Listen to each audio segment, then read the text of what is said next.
திருவண்ணாமலை செங்கம் அருகே மாடுகள் மீது தாக்குதல் நடத்திய காட்டு யானைகளை பொதுமக்கள் தாரை தப்பட்டை அடித்து காட்டுக்குள் விரட்டினர்.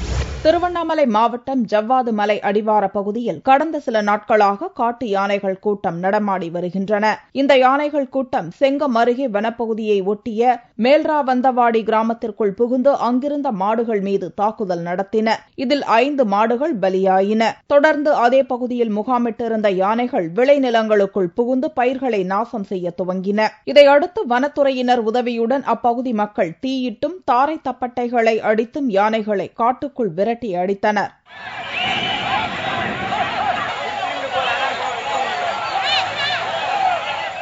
யானைகளின் தாக்குதலில் 10க்கும் மேற்பட்ட குடிசைகள் இடிந்து நாசமாகியுள்ளது. அடிக்கடி கிராமத்திற்குள் யானைகள் நுழைவதால் பொதுமக்கள் பெரும் அச்சமடைந்துள்ளனர்.